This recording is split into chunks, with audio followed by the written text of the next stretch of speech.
네, 안녕하세요. 도리도리 김창원입니다. 지난 시간까지 해서 1강부터 10강까지 했던 거를 복습을 한번 쭉 해봤는데요. 그거는 이제 지난 시간까지 내용이고 이번 시간에 드디어 구조체와 클래스부터 해서 클래스에 대해서 얘기했던 내용들에 대해서 한번 복습을 한번 하고요. 그 다음부터는 이제 또 새로운 강의를 진행하면 될 것 같아요. 일단은 복습을 한번 마지막으로 해보도록 하겠습니다. 네, 뭘 했냐면 11강 같은 경우는 저희 11강에는 구조체와 클래스에 대해서 한번 봤었고요. 12강부터 해서 이제 클래스의 생성 및 사용부터 해가지고 뭐 상속, 접근 제한, 캡슐화, 다형성, 오버라이드, 오버로드, 뭐 파셜 클래스, 뭐 이런 게 뭔지, 소멸자가 뭔지 뭐 이렇게 쭉 했었죠. 그래서 이 부분까지 했었는데 요거는 하던 했던 건가 보다. 네, 그래서 파셜까지 했었고요. 이 부분이 뭐 크게 어려운 내용은 아닌데 이제 눈에 안 들어오는 내용이라서 이 부분 때문에 이제 복습을 진행하려고 했던 거고요. 음, 이제 한번 쭉 따라와 보시면 될 것 같아요. 한번 더 다시 했던 것들을 한번 보도록 하시죠. 처음에는 이제 클래스랑 구조체의 차이가 뭔지를 한번 봤었고요. 실제로 이제 클래스랑 구조체는 비슷하지만 조금 다른 부분이 있기 때문에 처음에는 이제 구조체에 대해서만 얘기를 좀 했었습니다. 그래서 이때는 실행을 뭘 했냐면 이렇게 해달별 카드를 선택하면은 점수가 올라가는 뭐 요거 5번을 돌려서 결과를 누가 이겼는지 판단하는 이런 거를 한번 했었죠. 네, 약간 게임 형식으로 해서 만들어 봤는데요. 여기에서 보면은 플레이어의 내용에 대해서 구조체를 한번 따봤었고요. 여기 보면 스트럭처로 해서 이렇게 플레이어로 해서 구조체를 한번 만들어 봤었고요.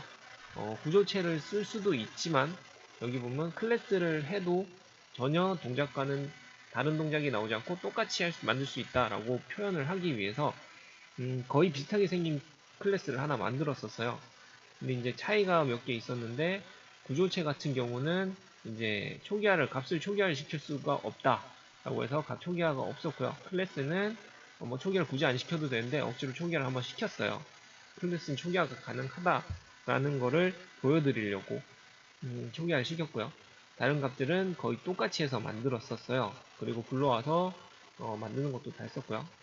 구조체 같은 경우는 여기 선언할 때 초기화를 할 필요가 없다 라고 했는데 클래스 같은 경우는 초기화가 돼야 된다 라고 해서 new 클래스로 해서 새로 초기화를 시켰었죠. 생성을 시켰죠. 생성자랑 관계가 있는데 생성도 시켰었고요.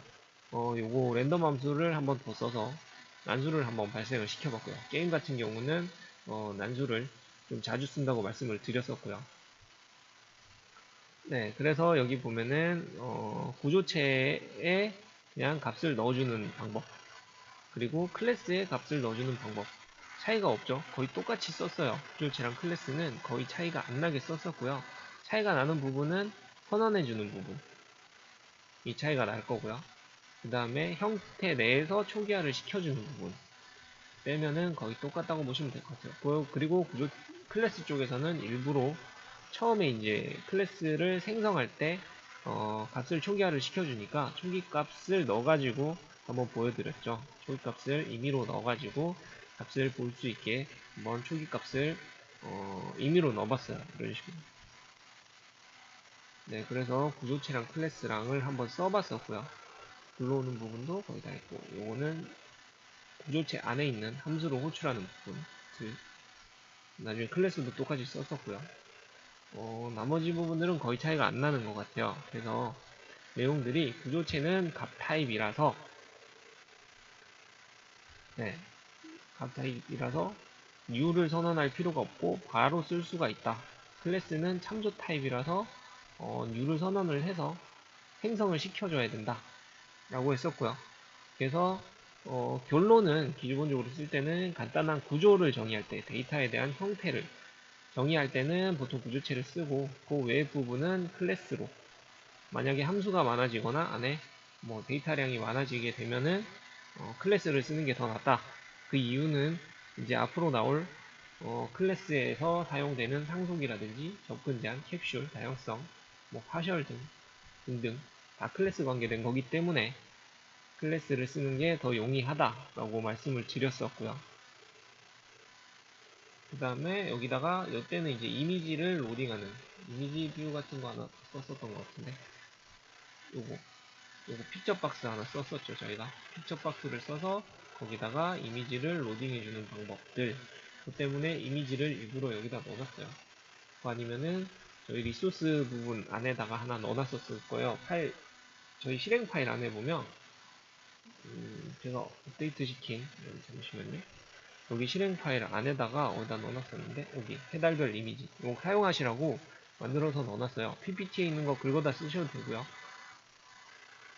UI 쪽에도 같이 넣어놨습니다. 이렇게 요거 불러다가 로딩하는 것도 한번 해보시라고 넣어놨어요. 굳이 로딩은 안 하셔도 상관은 없는데 그래도 한번 해보시면 도움이 될 것 같아서 같이 넣어놨습니다. 네, 이렇게 한번 봤었고요. 그 다음에 12강, 네, 12강 불러오는 동안에 한번 12강에서는 이제 클래스를 생성하고 쓰는 거를 한번 만들었죠. 여기서 봤던 거는 생성자랑 소멸자가 뭔지를 한번 봤었어요. 네, 생성자랑 소멸자를 봤었고요. 그 다음에 생성자를 만들어 놓지 않으면 자동으로 호출되는 기본 생성자라는 것이 있다라고 얘기를 했었고요. 관계된 내용들에 대해서는 그 뒤부터 차근차근 짚어나가겠다라고 얘기를 드렸었습니다. 그러고 난 뒤에 요거를 상황판을 추가를 했었죠. 그때 상황판 추가, 기본적인 내용은 거의 똑같이 했지만 구조체를 없애고 내용을 클래스로 바꾸면서 밑에 상황판도 하나 집어넣어서 현재 상황이 어떻게 진행되고 있는지, 누가 얼마만큼 더 큰지, 뭐 이렇게, 그 다음에 결과도 상황판 쪽에 찍어줄 수 있도록 만들었었습니다. 네, 그렇게 만들었었고요. 내용 자체는 구조체 부분을 인자만 갖다 쓰게 하려고 만들었었고요. 이때 이제 처음에 제가 요 11강 때 말씀드렸던 간단한 구조를 정의할 때 구조체를 쓴다 그래서 요 간단한 구조만 구조체를 가져가고요. 클래스는 그대로 가지고 있었어요. 클래스만 추가를 했어요. 함수 쪽 부분들을 이렇게 만들었었네요. 전 단원견 썼는 줄 알았는데, 그러니까 다 클래스로 바꿨다가 저 부분만 구조체로 나중에 다시 바꿨던 것 같아요. 여기 다 만들었는데. 그래서 여기 클래스 쪽에서는 볼만한 게 여기 인자값 함수들 그대로 옮겨 놓은 것들이랑, 그 다음에 함수를 몇 개 더 추가했었죠. 카드 비교하는 함수 하나 추가했었고요. 요거 텍스트를 결국에는 반환하는 몇 회차의 값이 같습니다. 요 뿌려주는 거를 반환했었고요. 게임 결과, 마지막에 게임 결과 뿌려주는 그 다음에 함수들을 하나 추가했었죠. 마지막에 호출하려고.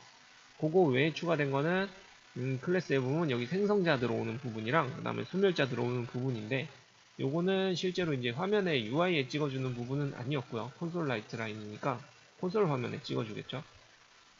네, 화면에 찍어주는 부분은 아니었고, 이제 시점을 보려고 중간점 잡으려고 한번 만들었었어요. 그래서 생성자 같은 경우는 클래스가 생성될 때 정확한 시점으로 따지면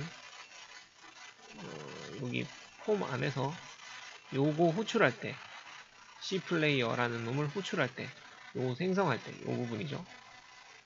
그래서 만드는데 실제로 요게 기능이 없다 보니까 요 부분에다가 무슨 기능을 안 넣었잖아요. 그러니까는 얘는 없어도 관계는 없어요. 없을 경우에 이제 만들어지는 부분이 기본 생성자라고 해서 자동으로 저거를 생성을 하게 돼 있어요.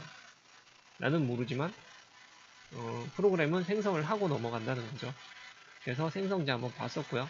소멸자 시점이 이제 판단이 좀 애매한데, 요거 끌 때, 그죠? 끌 때. 지금 보면은 클래스가 해제가 될 때라고 보시면 될 것 같아요. 만약에 폼이 별도로 있다면 폼이 해제될 때 아마 같이 날아가겠죠, 이게. 그래서 소멸되는 시점을 판단하기 위해서 요거를 찍어 놓는 거고, 보통은 이제 프로그램 종료할 때라든지 뭐 폼이 해제될 때쯤이 될 거라서 크게 쓸 일은 없지만 리소스, 기존에는 이제 리소스 해제 같은 거를 하려고 많이 걸었는데 가비지 쪽에서 다 처리를 해주기 때문에 굳이 신경 쓸 필요는 없다라고 해서 소멸자를 잘 만들지는 않죠. 잘 만들지는 않게 돼 있어요. 그냥 안 만드는 거죠. 굳이 필요가 없으니까. 근데 이제 뭐 시점을 찍는다든지 아니면은 뭐 나중에 로그를 남기고 싶으면은 뭐 클래스가 언제 해제되는지, 이 클래스가 해제가 안 돼서 뭐 소스가 계속 쌓이고 있는지 뭐 이런 거를 판단할 수 있겠죠. 로그를 찍어 넣었을 경우에는. 그래서 그런 목적으로 보통은 쓴다라고 말씀을 드렸습니다. 네, 12강까지는 이렇게 진행을 했고요. 네, 그 다음에 뭘 봤냐면, 네, 여기 보면은 생성자는 이렇게 생겼고 소멸자는 이렇게 생겼고 기존에 했었던 거니까. 그 다음부터 했던 거는 이제 그림 그리는 거를 한번 봤었고요. 이건 종료를 하고 13강 바로 넘어가겠습니다. 13강 상속. 상속. 요거 때문에 이 사단이 났다고 보셔도 될 것 같아요. 이 머릿속에 안 들어오는 상속. 상속을 했었고요. 그 다음에 상속 때문에 그 위에 있는 접근 제어 함수들. 여기 보면은 그 뒷강에다 적었었는데 요거 원래 앞강에다 추가를 하려고 그랬다가 깜빡하고 자리도 없기도 하고 그래서 빼먹었다가 요 밑에 자리가 비길래 여기다 미리 이후에 넣어놨다고 보시면 될 것 같아요. 여기 보시면은 자주 쓰는 게 접근 제한자가 퍼블릭이랑 프로텍티드랑 그 다음에 프라이빗 정도를 쓴다 그랬었고요. 그 다음에 인터널이랑 프로텍티드 인터널 같은 경우는 어셈블리 단위가 나와야 되기 때문에 잘 안 써서 일단은 빼놨다고 말씀을 드렸어요. 어셈블리 쪽까지는 하지도 않았을 뿐더러 아마 기본 강의에는 아예 안 들어갈 거라서 자주 쓰시지도 않으실 거고요. 지금 당장에는 대규모 프로젝트가 돼야 되겠죠. 어느 정도 더 규모가 커져야 되니까 저기는 볼 필요가 없을 것 같아요. 그래서 자주 쓰는 세 가지에 대해서만 접근 제한을 썼었고요. 실제로 어떻게 써지는지를 한번 봤었습니다.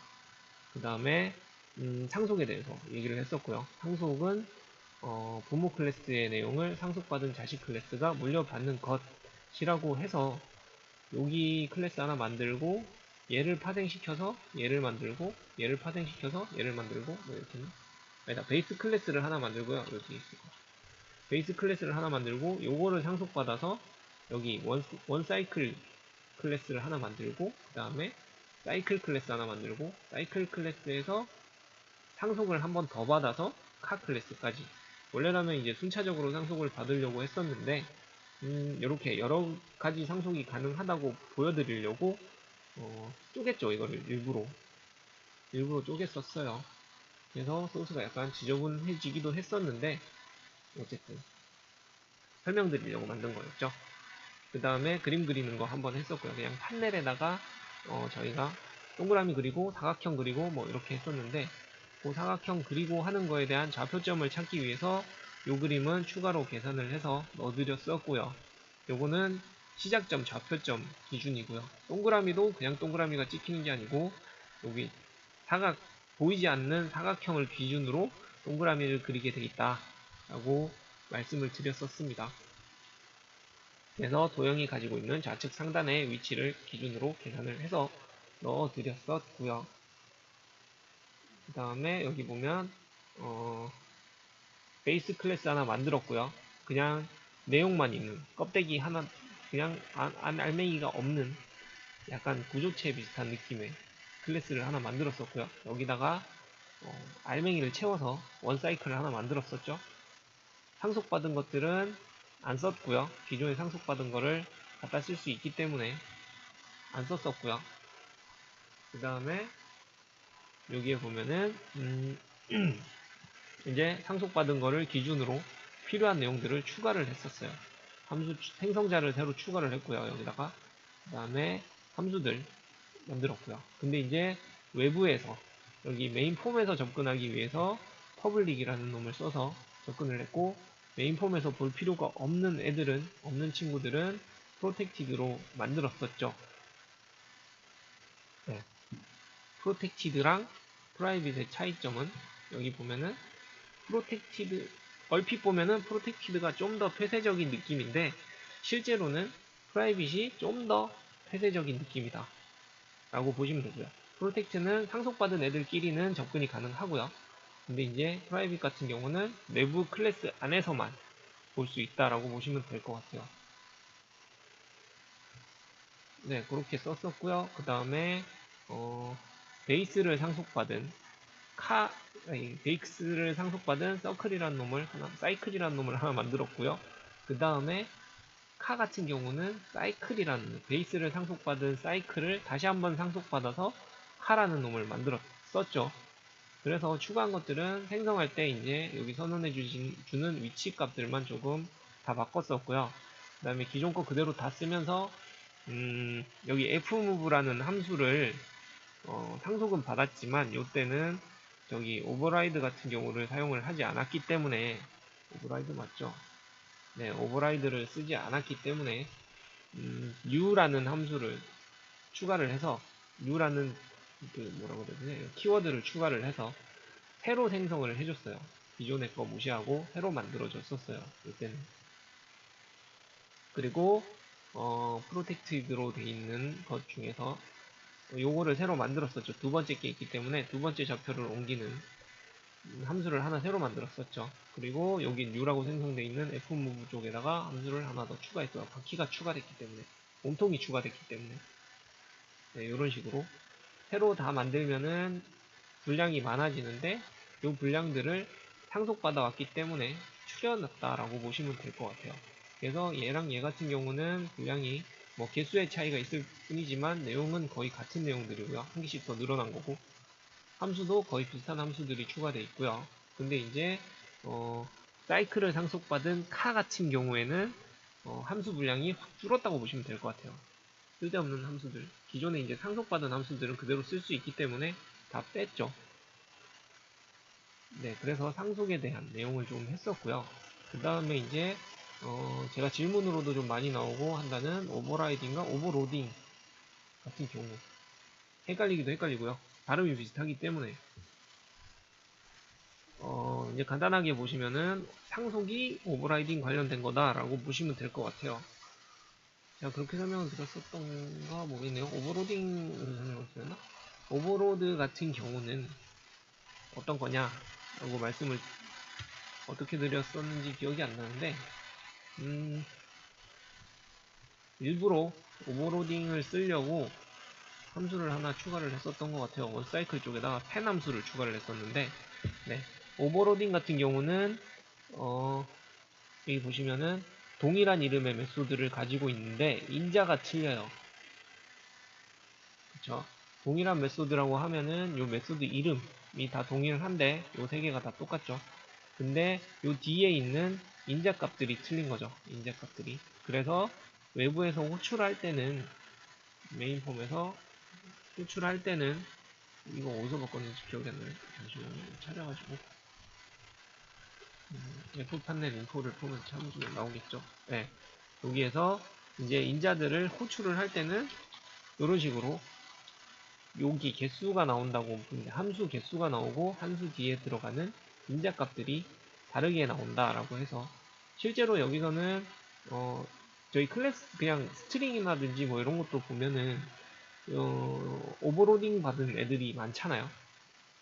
이거 하면서 스트링도 한번 보여드렸던 것 같은데 어쨌든 이게 실제로 외부에서 보기에는 함수가 하나만 있는 것 같지만 실제로 구현되어 있는 거는 안쪽에 이런 식으로 개별적으로 함수를 구현해서 갖다 쓸 수 있게 만들어 놨다라고 보시면 될 것 같아요. 그래서 여기 뭐 스트링 같은 거 땡겨 쓸 때도 마찬가지로 스트링, 뭐 DB 이래서 뒤에 뭐 인설트라든지 인설트 하나밖에 없네요. 서브스트링 뭐 이런 거 쓸 때 보면은 요 앞에 이런 식으로 구현이 많이 나오고 두 개가 나오죠. 지금 함수가 서브스트링이라는 함수가 스트링 안에 스트링 클래스 안에 있을 텐데 이게 보면 인티저 형태로 인트 형태로 인덱스를 넣어주는 놈이 하나 있고요. 거기에다가 길이까지 넣어주는 함수가 하나 더 있다라고 보시면 될 것 같아요. 그래서 이런 식으로 구현해서 불러 쓸 수 있다라고 보시면 되고요. 그 다음에 이거 불러 쓸 때 보면 주석이 나오는데 여기 있는 주석 그 다음에 요 밑에 시꺼멓게 나오는 주석 요 글자 같은 주석은 여기에 보시면 만들 때 요 위에 올라가 있는 주석이고요. 그 다음에 아까 시꺼멓게 나오는 주석은 요 밑에 파라메타 네임 옆에 가운데다 주고 집어넣는 요 주석이라고 보시면 될 것 같아요. 리턴 값도 넣어주면은 저기다 뜨겠죠. 그래서 주석들도 주석을 잘 만들어 놓으면은 나중에 외부에서 이 함수로 호출했을 때 뭐에 쓰는 함수인지도 바로 알 수 있겠죠. 그래서 이런 식으로 오버로딩이라는 놈에 대해서 한번 봤었고요.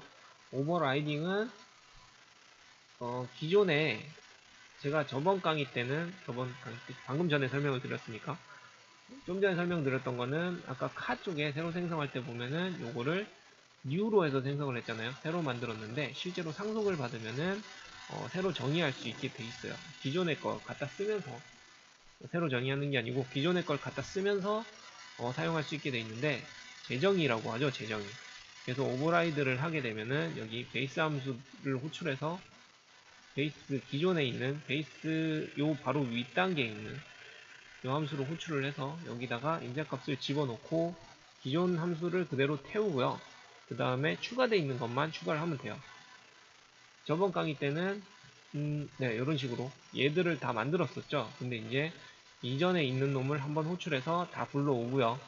그 다음에 필요한 놈만 추가를 했죠. 그래서 코딩 분량이 또 줄었다고 보시면 돼요. 얘가 지금은 똑같은 짓을 3번만 하지만 만약에 이게 좀 더 정밀한 그림이고 아니면 좀 더 복잡한 그림이고 해서 얘가 한 100개가 된다 라고 하면은 이거를 일일이 다 써줄 필요가 없이 오버라이딩 받아가지고 오버라이드 받아서 기존의 베이스 함수만 호출해서 기존 함수들 거 다 태우고요. 그 밑에다가 내 것만 더 추가하면 되겠죠. 4개 뭐 한 5개 있으면 5개만 더 추가하면 될 거고. 그런 식으로 코드 분량이 더 줄어든다고 보시면 돼요. 기존의 거에서 조금 더 줄었죠. 몇 줄 더 줄었죠. 그래서 오버라이딩을 잘하면, 상속과 오버라이딩을 잘하면 구조가 코딩 분량이 줄어든다고 보시면 되고요. 이거 구조 같은 경우는 좀 더 줄였죠. 이렇게 쭉쭉쭉쭉쭉. 원래 짜려고 했던 형식대로 결국에는 만든 거예요. 이게. 기존에 베이스 함수 하나 만들고요. 그 다음에 원 사이클 만들고 얘를 상속받아서 사이클을 만들고 또 얘를 상속받아서 칼을 만들겠다 라고 했었습니다. 결국엔 이 구조대로 만든 거예요. 마지막에는. 그리고 버튼을 눌러서 막 이동하려니까 너무 오래 걸려서 키 이벤트 하나 추가를 했었습니다. 키 이벤트는 자주 쓸 것 같아요. 보통 왜냐면은 단축키 같은 거 좀 많이 넣게 되거든요. 프로그램을 좀 편하게 하려고 그러면 저희도 이제 뭐 코딩을 하든가 아니면은 뭐 컨트롤 C, 컨트롤 V 하면서 단축키 많이 쓰잖아요. 제일 간단한 게 이제 복사해서 붙여넣기니까. 이런 단축키를 먹이려고 하면은 키 이벤트 같은 거 넣어야 되니까 많이 썼었어요. 네, 그리고 마지막으로 했던 지금 시간이 어느 정도 됐죠? 22분 됐네요. 그래도 오늘은 좀 빨리 끝날 것 같아요. 복습한다고 생각하시고 빨리 보고 다음 강의를 준비를 하면 되겠죠. 마지막으로 캡슐화가 뭔지, 파셜 클래스가 뭔지를 했었어요. 네. 캡슐화 같은 경우는 뭐였냐면 클래스 안에 있는 변수와 메소드를 외부에서 직접 사용하지 못하도록 하고요. 그 외부라는 거는 선언한 놈이겠죠. 지금 클래스를 가지고 있는데 이거를 뭐 외부 폼에서 클래스를 생성한 놈이 직접 다 뒤져보지 못하게 하는 거죠. 내가 이 변수를 직접 쳐다보지 않겠다. 보통 이제 퍼블릭 갖다 놓으면은 다 쳐다보니까 이 퍼블릭을 만들기 이전에 내 거는 내부에서 갖다 쓰고요. 프라이빗이나 뭐 프로텍트로 해서 갖다 쓰고 내부에서 나만 볼 수 있는 놈을 만들어 놓고 이 놈을 한 달이 거쳐서 퍼블릭으로 해서 보여주겠다. 라고 한 거죠, 결국에는. 그러면서 그냥 보여주기 좀 심심하니까 그냥 보여주려면 의미도 없고 왜 만들었는지도 모르니까 이놈을 이제 가져가 읽기 전용으로 만들던지 쓰기 전용으로 만들던지를 추가를 해주고요. 그 다음에 아니면은 그 외부에서 한번 보기 전에 이 데이터를 한번 변형을 시킨다거나 아니면은 뭐 진짜 써도 되는 건지 한번 더 체크를 한다거나 뭐 이런 부분들을 추가를 해줬었죠. 그리고 파셜 클래스라고 하는 놈은 그냥 클래스를 분리하는 역할을 해놨다. 원래 역할은 뭐 여러 개발자가 동시에 작업할 수 있도록 클래스를 분리해서 작업할 수 있도록 해놨다라고 검색을 하면 뜨는데 그렇게까지는 굳이 안 하고요. 뭐 저희 쪽에서 안 할 수도 있고요. 딴 데서는 할 수도 있습니다. 개인적인 의견으로. 그리고 클래스를 기능별로 분리할 때는 좀 써요. 이거는 기본적으로 여기 기본적으로 폼 같은 경우에 윈폼 같은 경우가 기본이겠죠. 여기 보면은 클래스 부분이랑 그 다음에 UI 부분을 분리시켜 놨어요. 파셜 클래스로. 나중에 이제 WPF로 넘어가면은 진짜 완전 분리가 되는데 지금 같은 경우는 기존에는 이렇게 분리를 해놨었어요. 그래서 요때 한 거는 약간 할인율 계산하는 프로그램을 한번 만들었었는데요. 요거 계산할 때 인엄 관련돼서 한번 인엄은 클래스 윗단계에다가 한번 클래스 바깥에다가 한번 만들었었고요. 클래스 바깥에다 만들어서 홈에서도 인엄 값을 지켜보고 그 다음에 여기 클래스 안쪽에서도 인엄 값을 가져와서 쓸 수 있게 한번 만들었었어요. 실제로 인엄 클래스라고 만들어 놨었는데 요 인엄 클래스라는 놈은 실제로 생성이 되는 거는 요 부분이겠죠. 클래스 인엄이라고 해서 요쪽에다 생성이 될 텐데 요 부분은 없애버렸고요. 호출을 안 할 거니까 요 바깥에다가 인엄 아이템이랑 인엄 레이트라는 놈을 만들었었어요. 그래서 이놈 같은 경우는 네임스페이스 기준으로 조회를 할 수 있기 때문에 폼에서도 갖다 쓰고요. 여기 클래스에서도 갖다 쓸 수 있게 만들었었습니다. 그리고 이 클래스는 파셜로 나눠서 제가 3개를 만들었었어요. C 데이터라는 놈, 변수들 저장해 놓는 놈을 하나 만들었었고요. 그 다음에 수식 계산만 모아놓은 C 데이터라는 클래스를 만들었었고, 그 다음에 문자열 계산하는 놈을 계산하는 놈을 표현해 놓는 C 데이터라는 놈을 만들었었어요. 다 파셜로 해서 쪼갰었죠. 같은 클래스 이름이 들어갈 수 있는 거는 이 파셜이라는 키워드 때문이다 라고 보시면 될 것 같아요. 그러면서 여기 변수만 지정해주는 부분들은 다 캡슐화 걸었어요. 제가 캡슐화를 다 걸었었고요.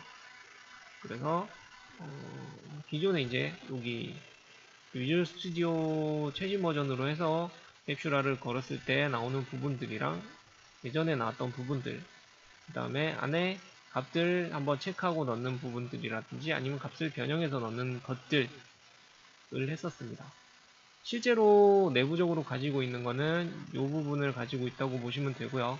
그 다음에 외부에서 접근할 수 있게 퍼블릭으로 해서 만들었었죠. 여기 get이랑 set도 한번 말씀을 드렸었고요. 그것 때문에 한번 호출을 뭘 했냐면 이것도 스트링 형태로 한번 호출을 했었던 것 같은데 네, 이거 한번 찍어보면 되나? 네, 여기 보면은 함수 하나 불러올 때 보면 여기 get이 있고 그 다음에 set이 있죠. get은 당연히 그냥 가지고 올 수만 있는 값이죠. 가지고 와서 가지고 있는 데이터를 텍스트 박스에 넣어주기 위해서 쓰는 거고, set 같은 경우는 요 놈이네요. set은 설정만 할 수 있는, 그러니까 못 가져오는 거죠. 여기다가 값을 넣어주는 거고, 실제로 irate 값이 몇인지를 가지고 오려고 그러면은 안 가지고 와지겠죠. 요게 인티저 형태니까 int i는 i 요거 이렇게 넣어주면은 지금 여기 보시면은 인덱스가 get 적금자가 없으므로 사용할 수 없습니다. 이거를 가지고 오려고 그러는데 안 가지고 와지는 거예요. 안 보여주겠다는 거죠. 외부에서는 너를 설정은 할 수 있지만 내가 설정이 몇이 됐는지는 너한테 안 보여주겠다 라고 해놓은 거예요. 이런 식으로 캡슐화를 걸어 놓을 수 있겠죠. 네, 사용하지 못하도록.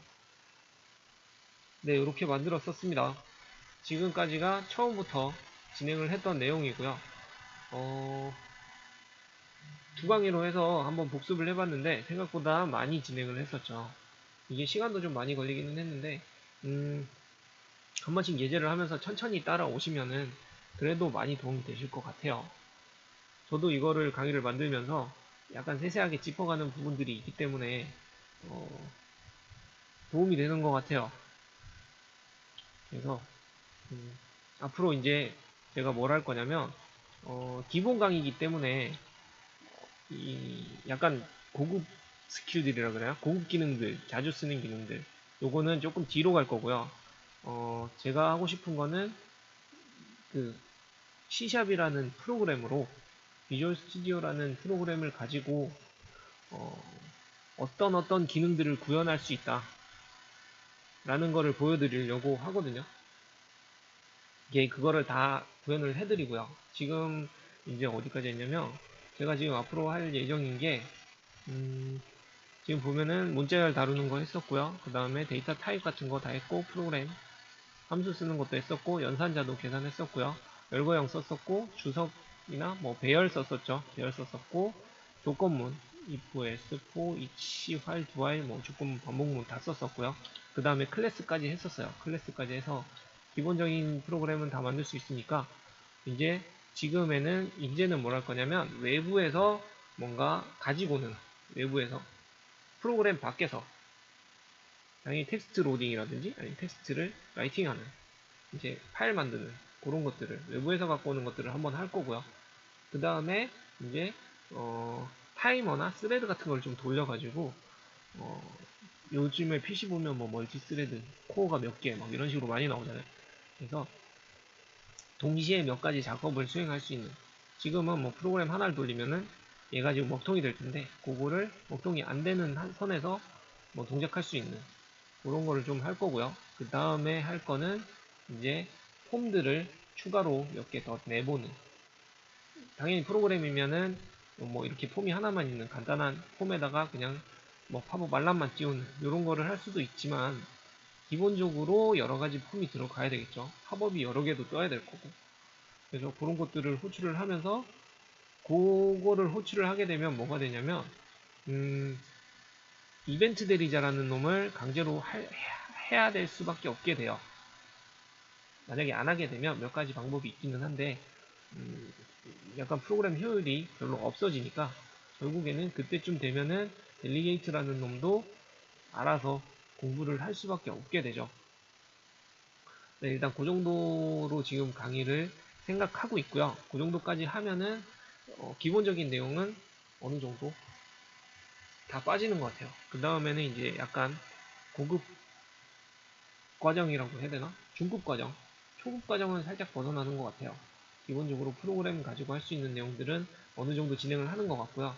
내가 메모장에 정도 되는 거는 혼자서 짤 수 있게 되는 수준이 될 것 같아요. 메모장 간단하게 보는데 생각보다 간단한 프로그램은 아닙니다. 그래서 그런 거 제가 원하는 거는 내가 짜고 싶은 프로그램을 내가 만들어서 짜보는 거죠. 없는 거를 그냥 간단하게.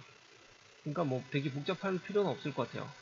실제로 메모장을 짜보라고 딱 던져주면은 보고 짜는 사람들 되게 많고요. 인터넷 보고 그냥 똑같이 따라하는 사람들도 되게 많고요. 간단하게 구현되기도 해요. 몇 줄 적으면은 메모장 바로 띄워지고 그런 기본적인 기능들도 있는데 실제로 아무것도 없는 상태에서 그냥 이제 메모장 화면 띄워주고 구현해 봐라라고 하면 구현할 수 있는 사람이 많이 없어요. 처음 오시는 분들은. 그만큼 혼자서는 안 짜본 거죠. 이제 모디파이 같은 거는 많이 하는데 처음부터 내 프로그램을 내가 짜본 사람은 많이 없는 거죠. 그래서 제가 해드리고 싶은 거는 이런 기본적인 기능들을 어느 정도 익히신 다음에 내가 원하는 것들을 내가 생각해서 설계를 해서 짤 수 있었으면 좋겠어서 이 강의를 준비를 하고 있는 거고요. 네, 또 잡소리 길어지고 있네요. 이제 그만하겠습니다. 그래서 어쨌든 다음 강의에는 메모장이 제일 필요한 기능이기도 한데 제가 메모장을 만들 건 아니지만 아마 비슷한 형태를 만들 것 같긴 해요. 그래서 문자열을 읽어오는 거랑 문자열을 저장하는 거 기본적으로 그 부분에 대해서 한번 강의를 미리 할 거고요. 앞으로는 그 다음 강의, 그 다음 강의, 그 다음 강의 하고 나면 진짜 한 20강의 언더에서 왔다 갔다 하는 정도에서 끝날 것 같아요. 기본 강의는. 그 다음부터는 이제 약간 제가 말씀드렸던 이제 뭐 저기 데이터를 저장하는 형식들이라든지 약간 팁 같은 비슷한 그런 느낌, 제가 하고 싶었던 강의들, 그 다음에 뭐 배열에 대한 것들, 뭐 딕셔너리에 대한 것들 이렇게 구분 지어가지고 약간 고급 중급 정도 되는 강의들 한번 고민해 보도록 하겠습니다. 네, 오늘도 수고하셨고요. 다음 강의 준비해서 또 찾아뵙도록 하겠습니다. 수고하셨습니다.